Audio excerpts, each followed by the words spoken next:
आपकी आवाज जो सहारनपुर से निकलकर और संसद में गई है, इसका अगर बहुत बड़ा श्रेय जाता है तो यहाँ के हमारे भीम आर्मी आजाद समाज पार्टी के साथियों को जाता है।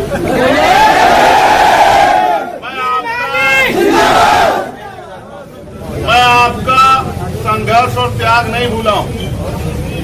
आपने मेरी एक आवाज पर मेरी हर बात को मजबूत करने का काम किया, और जब जब कहीं जुल्म हुआ, देश का कोई कोना हो, आपने सहारनपुर में शुरुआती दौर में भीम आर्मी का झंडा और डंडा दोनों मजबूत रखा। ये आपका बल है जिसने देश और दुनिया में मेरे जैसे सामान्य कार्यकर्ता की भी एक बहुत बड़ी पहचान बना दी। ये अलग बात है कि आज समय की कमी हो गई है। उसका सबसे बड़ा कारण ये है क्योंकि अभी हम लोग उस मंजिल तक नहीं पहुंचे जिस मंजिल पे पहुंचने के बाद बदलाव होगा। अभी तो बदलाव की शुरुआत की पहली कड़ी लगी है। आज मैं इस पूरे जो एक हुजूम दिख रहा है, इसमें बहुत सारे पुराने चेहरों को देख रहा हूं।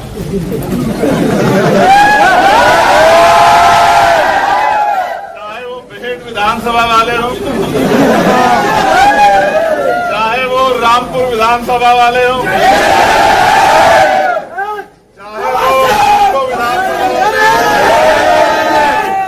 चाहे वो नकुल विधानसभा वाले हो,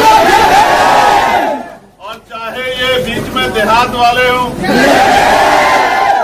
और चाहे हमारे शहर के जिम्मेदार साथी। देवबंद के लोगों ने तो हमेशा से मेरी एक आवाज पे सीना तान के हर लड़ाई को लड़ा है। अलग बात है कि मेरे हिस्से में गोली भी देवबंद में ही आई, लेकिन सोचो अगर हम जैसे लोग डर जाएंगे, अपनी जान की परवाह करेंगे, तो हमारे लोगों के जिंदगी में बदलाव कैसे होगा? क्या आज हम उस सुख सुविधा को प्राप्त कर पाए हैं जिसके हकदार हम इस देश में? क्या सही मायने में गांव तक रोटी, कपड़ा, मकान, रोजगार पहुंच रहा है? क्या इज्जत की जिंदगी देश भर में कमजोर वर्गों के लोगों को मिल रही है? क्या बहन बेटियों पे जो जुल्म हो रहा था वो बंद हो गया? क्या आपको याद है? नहीं याद है? 9 मई आपके सब याद है, आपके सब याद है। आप नहीं भूले कुछ भी, बस मैं इसलिए आपको झंझोड़ रहा हूँ क्योंकि मुझे तकलीफ होती है जब मैं सहारनपुर में आता हूँ और आपको कमजोर देखता हूँ। आप तो वो हो जिन्होंने इस आंदोलन को तैयार किया। आपको तो सबसे ज्यादा ताकतवर यहाँ होना है। मेरे बहादुर साथियों, खड़े हो जाओ। यहाँ नहीं जैसे बैठे हुए खड़े हो जाएं। जो लोग खड़े हैं उनको भी कह रहा हूँ, जो बैठे उनको भी खड़े हो जाओ। पैरों पे नहीं, इन पैरों पे नहीं, अपनी राजनीतिक ताकत बनाने के लिए खड़े हो जाओ। देखो, जिनके जिस समाज पे ताकत नहीं होती, उनके नेताओं का ये हश्र होता है कि आज आजम खान को आप देख लो कहाँ है। उनके नेताओं को ये सहना पड़ता है जिस समाज पे ताकत नहीं होती। अगर कल आपने ताकत नहीं बनाई तो शायद कोई और जेल मेरा इंतजार कर रही होगी या कोई गोली मेरा इंतजार कर रही होगी। ना मैं जेल से डरता, ना गोली से। मैं आपसे कह रहा हूँ, अगर मैं इस बात से डरता हूँ कि जो ताकत आपने बनाई तो उसका फायदा समाज को नहीं मिला, फिर बेकार हो जाएगा। सारे नेता थे पार्लियामेंट में, बताओ आपकी आवाज सबसे ज्यादा जोरदार गूंजी है, नहीं गूंजी? और अभी तो एक सिपाही गया भीम आर्मी का। देश भर से भीम आर्मी के सिपाही जाएंगे। भारतीय संविधान की तरफ कोई हाथ उठा के नहीं देखा। मेरी बात, गरीबों के हाथ ऐसे नहीं फैलेंगे किसी के आगे।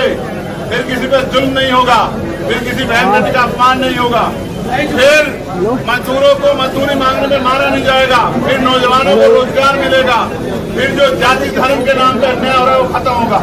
लेकिन ये तभी संभव है जब आप अपनी जिम्मेदारियों को समझो। और मैं मानता हूँ कि आप मेरे अलावा किसी और की नहीं सुनते हो।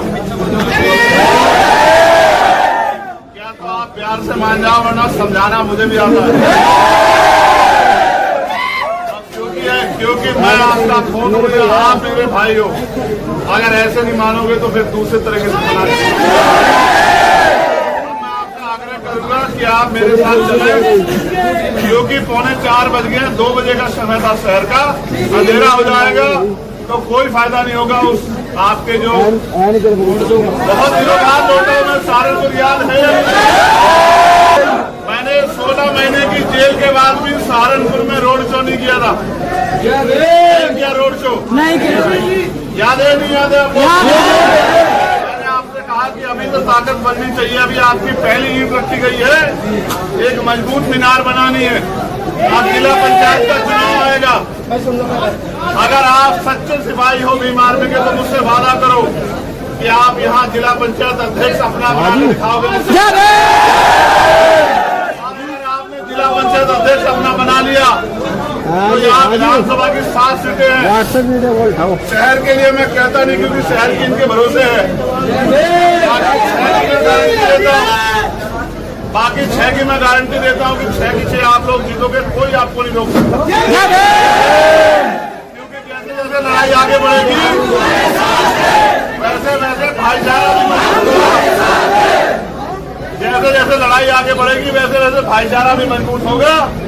दलित, मुस्लिम, पिछड़े वर्ग के लोग और यहाँ जो हमारे पाल हैं, प्रजापति हैं, कश्यप और स्पेशली मेरा गुर्जर परिवार, वो भी बढ़ चढ़ के हमारे साथ खड़ा होगा और ऐसी ताकत बनेगी कि सहारनपुर में हमारे मुकाबले कोई होगा नहीं। सबकी जमानतें जब्त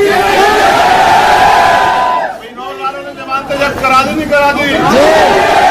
तो सहारनपुर वालों में तो बल बिजनौर के बराबर ही है। तो मैं फिर आपसे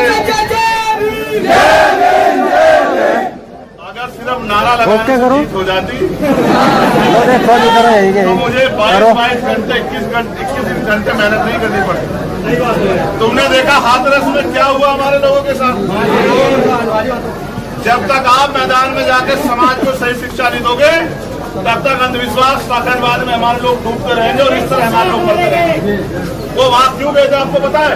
वो वहां इसलिए गए थे, उनको लगता है कि बाबा जी के पैर छू के या बाबा जी के चरण की धूल लेके या बाबा जी की बात सुन के उनकी गरीबी, बेबसी, लाचारी, परेशानियां, बीमारियां खत्म हो जाएगी, उनको जिंदगी अच्छी मिल जाएगी, इसलिए गए वो वहां। अगर उनको एक बार पता होता कि वहां जाके मरेंगे तो कभी नहीं जाते। और बाबा में शक्ति होती तो बचा लेता क्या उनमें? जी जी बचा लेता, नहीं बचा लेता? बाबा अपने आप को बचा ले, उनको तो क्या बचा? सारे बाबाओं का वो होगा जो पहले बाबाओं का बना। आप बाबाओं के चक्कर में मत आना, आप बाबा साहब के चक्कर में। हाँ, हमारा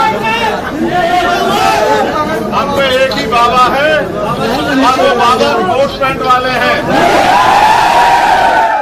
और दूसरे बाबा संत श्रोमणी सतगुरु रविदास जी महाराज। जब मैंने उनका नारा लगा आपको अच्छा लगा नहीं लगा? आप बहुत जिम्मेदारी से चोट मत खा लेना, मेरे साथ चलो क्योंकि समय हो गया है।